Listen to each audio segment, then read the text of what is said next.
সম্মানিত ভিউয়ার্স, আসসালামু আলাইকুম। যে যেখান থেকে আমার এই ভিডিওটি দেখছেন সবাইকে আন্তরিক শুভেচ্ছা এবং অভিনন্দন।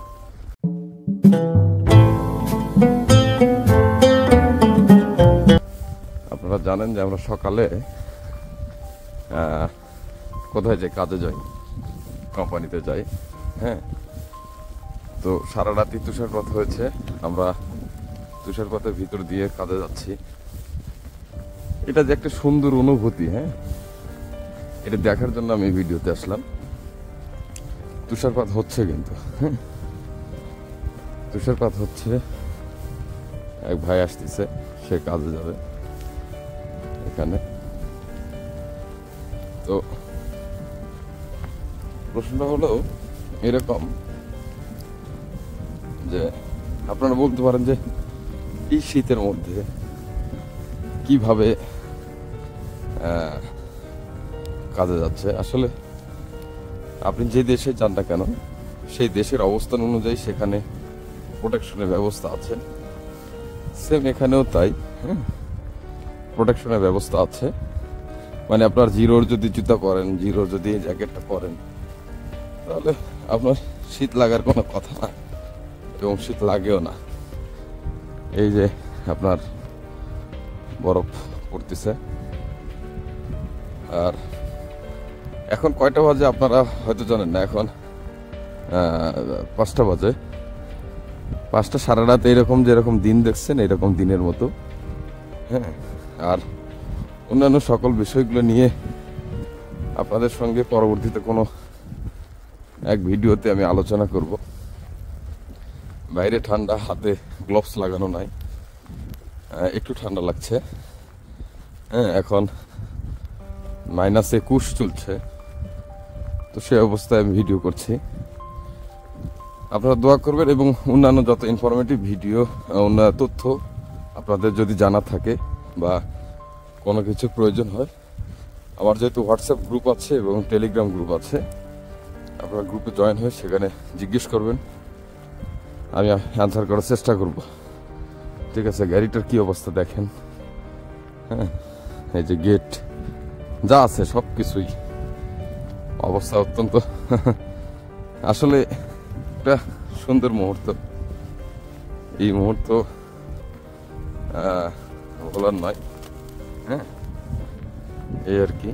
সম্মানিত ভিউয়ার্স, আসসালামু আলাইকুম। কিছু ব্যক্তিগত কারণে এবং নয়েজের কারণে আমি এখন ভয়েস নোট দিচ্ছি এবং কিছু গুরুত্বপূর্ণ বিষয় নিয়ে আজকে আপনাদের সঙ্গে আলোচনা করব। তার পাশাপাশি আমি বলে রাখি, আমি আমার বাসা থেকে অফিসে যাচ্ছি, সেই ফাঁকে ভিডিও করতেছি এবং বরফ পড়তেছে, সৌন্দর্যটা আপনাদের দেখাচ্ছি। তার মধ্য দিয়ে আমি কিছু গুরুত্বপূর্ণ আপনাদের নোট দিচ্ছি, সেই নোটগুলো আপনারা লিখে রাখতে পারেন এবং মনে রাখতে পারেন। যাই হোক, বেশিরভাগ প্রশ্ন আসতেছে আমার কাছে দুইটা বিষয়ে, যে একজন স্টুডেন্ট রাশিয়াতে গেলে সে কিভাবে সার্ভাইভ করবে, এবং একজন দক্ষ কর্মী বা একজন লেবার বা একজন মানুষ একটা এজেন্সির মাধ্যম দিয়ে রাশিয়াতে আসলে সে কিভাবে সার্ভাইভ করতে পারবে। এই দুইটা বিষয় নিয়ে আজকে আলোচনা করব। আমি প্রথমে আলোচনা করব কাজ সংক্রান্ত বিষয় নিয়ে। যেহেতু অনেকগুলো কমেন্ট আসতেছে আমার কাছে এবং অনেকগুলো প্রশ্ন আসতেছে যে এই কাগজ আমার কাছে আসছে, এই কোম্পানি থেকে এই কাগজ আসছে, আমি এখানে এইভাবে গেলে ভালো হবে কিনা, আমার ট্যুরিস্টের কাগজ আসছে, আমার ইনভাইটেশন লেটার আসছে, আমার অফার লেটার আসছে, আমার ওয়ার্ক পারমিট আসছে, আমি কিভাবে আপনার রাশিয়াতে গেলে ভালো থাকবো বা কোন কাজের উপরে গেলে ভালো থাকবো, যে কয়েকটা কাজের কথা, মানে 3 থেকে 4টা বা 5টা কাজের আমি বিষয় নিয়ে আলোচনা করব। আর স্টুডেন্টদের বিষয়টা নিয়ে আমি পরবর্তীতে কোনো একটা ভিডিওতে আলোচনা করবো ইনশাল্লাহ। আমি বাস স্টেশনে চলে আসছি, বাসে চড়ে আমার অফিসে যাব, সেই সুযোগে আপনাদের সঙ্গে আমি কথা বলতেছি এবং ভিডিও করতেছি। যাই হোক, অফার লেটার বা ওয়ার্ক পারমিট বা হচ্ছে যে আপনার ইনভাইটেশন লেটার, যেটাই বলেন না কেন, এইগুলো অনেকগুলো কাগজ আমার কাছে আসছে চেক করার জন্য। আমি মোটামুটিভাবে যে কয়েকটা, আমি যে প্লেটে থাকি সেই প্লেটের যে কয়েকটা কাগজ আমি চেক করেছি, প্রত্যেকটা কাগজই দেখতেছি বিজনেস এবং ট্যুরিস্ট ভিসায় দিয়েছে। তো আসলে বিজনেস এবং ট্যুরিস্ট ভিসাটাই হচ্ছে যে এরা আলাদা পার্ট, এবং আপনার ওয়ার্ক পারমিটের যে বিষয়টা থাকে এটা হচ্ছে আলাদা পার্ট। আপনি কোথায় ট্যুরিস্ট ভিসা আর কোথায় হচ্ছে যে আপনার ওয়ার্ক পারমিট ভিসা, এটা আপনাকে সবসময় মাথায় রাখতে হবে এবং স্মরণে রাখতে হবে। দেখেন, ট্যুরিস্ট ভিসায় আসার পর আপনার একটা নির্দিষ্ট মেয়াদ থাকে বা নির্দিষ্ট সময় থাকে, এই সময় পর্যন্ত আপনি অবৈধ হয়ে যাবেন এবং ট্যুরিস্ট ভিসাকে কোনোভাবেই আপনি কনভার্ট করতে পারবেন না। দ্বিতীয় কথা হচ্ছে বিজনেস ভিসার একটা নির্দিষ্ট সময় থাকে, 60 দিন বা 80 দিন বা 90 দিন, অথবা আপনার 300 আপনার হচ্ছে যে 120 দিন, এরকম একটা সময় দিবে। এর পরবর্তীতে আপনি কোনোভাবেই এই ভিসাকে কনভার্ট করতে পারবেন না। রাশিয়া তারা সত্যতা নিয়ে সবসময় চলে এবং কোনোভাবেই ইলিগাল কাজগুলোকে পছন্দ করে না। রাশিয়াতে আমি বাসে চড়েছি, বাসে চড়ে বাসের সামনে থেকে যাচ্ছি, তার ফাঁকেই আমি আপনাদেরকে মানে কথা বলতেছি এবং রাস্তাঘাটের যে পরিবেশ, যে বরফে আচ্ছাদিত সৌন্দর্য, সেটা আমি আপনাদের দেখাচ্ছি। আচ্ছা, এখন আসেন যে আমাকে অনেকেই বলেছেন, যে প্রশ্ন করেছেন যে ভাই ট্যুরিস্ট ভিসাতে যাওয়ার পরে আমাকে কনভার্ট করে দিবে, ট্যুরিস্ট ভিসাতে যাওয়ার পরে আমাকে ওজন কোম্পানিতে লাগিয়ে দিবে, ট্যুরিস্ট ভিসাতে যাওয়ার পরে আমার আর্মি কোম্পানিতে লাগিয়ে দিবে। এগুলো টোটালি সত্য নয়, এগুলো সব মিথ্যা। আর মিথ্যা দিয়ে কোনো কিছু চলে না। উন্নত রাষ্ট্রগুলোতে 2 নম্বর কি জিনিস আছে এগুলো কিন্তু চলে না, এটা আপনাকে মাথায় রাখতে হবে। এবং আরেকটা বিষয় আপনাকে লক্ষ্য রাখতে হবে এরকম, যে আপনি কোন কাজের উপরে বা কোনটার উপরে ভিসা নিয়ে আসতেছেন। যেমন কত বছরের কাজে আসতেছেন, 8 থেকে 9 লক্ষ টাকা খরচ করে আপনি যে আসতেছেন, সেটা কি 1 বছরের মধ্যে আপনি তুলতে পারবেন কিনা। হ্যাঁ, রাশিয়াতে সামহাউ যারা স্কিল দক্ষ আছে তাদের 70 থেকে 80, আর যারা স্কিল নাই 50 থেকে 60 হাজার টাকা বেতন হয়, স্কিলার এবং স্কিলার ছাড়া। তো এইটা হলো বিষয়। তাহলে আপনি 50 থেকে 60 হাজার বা 70-80 হাজার টাকা বেতন পাওয়ার পরে সেটা আবার আপনার থাকা খাওয়ার সম্পূর্ণ খরচ ব্যতীত আপনার 1 বছরে সেই টাকা তুলতে পারবেন কিনা, এটা লক্ষ্য রাখবেন। এই যে আপ্তবস এটা দেখতেছেন, এই জায়গাতে এই কোম্পানিতে প্রথমে আমি জব করেছি এবং আমি যাচ্ছি। যাই হোক, এখন আসেন কনভার্টিং যে বিষয়, কোনো ভিসা কনভার্ট হয় না, এটা আমি আপনাদের আগেও বলেছি, এখনো বলতেছি। কোনোভাবেই আপনি কোনো ভিসা কনভার্ট করতে পারবেন না। লক্ষ্য রাখতে হবে যে আপনি কোন সময়টাতে রাশিয়াতে ইন করতেছেন বা আসতেছেন। যেমন জানুয়ারি, ফেব্রুয়ারি, মার্চ, এপ্রিল, এই 4 মাস রাশিয়াতে প্রচুর পরিমাণে বরফ জমে থাকে এবং প্রচুর শীত, -21, -22, -23, 40 পর্যন্ত যায়।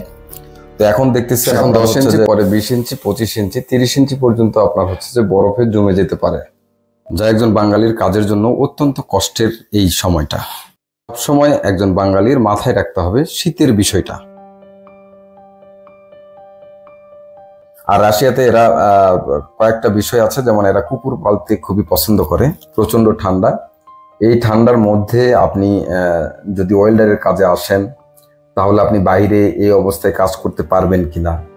যেহেতু বাইরের অবস্থাটা এমন পরিমাণ, আমি আপনাদের আমার ব্যক্তিগত অভিজ্ঞতা থেকে বলছি, আপনি 15 থেকে 20 মিনিট যদি বাইরে দাঁড়িয়ে থাকেন, যত কাপড়ই পরেন, তারপরে আপনার মুখ হাত এগুলো জ্বলবে, শীতের কারণে জ্বলে।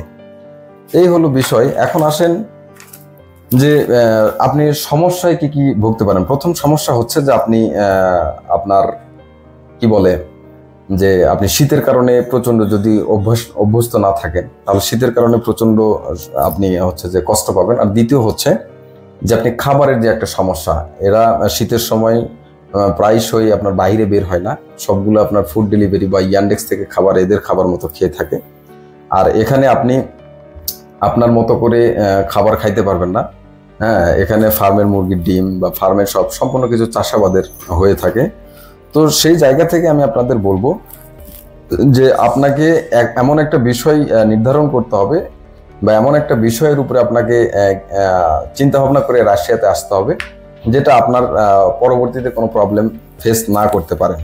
যাই হোক, আমি আমার কোম্পানিতে আপনাদের সঙ্গে কথা বলতে বলতে চলে এসেছি। এই যে লজিস্টিক কোম্পানি, এখানে আমি জব করি।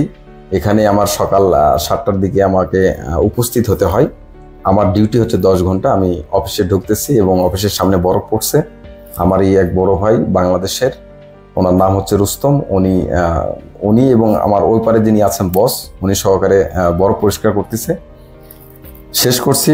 সবার সুস্বাস্থ্য দীর্ঘ কামনা করি। আসসালামু আলাইকুম।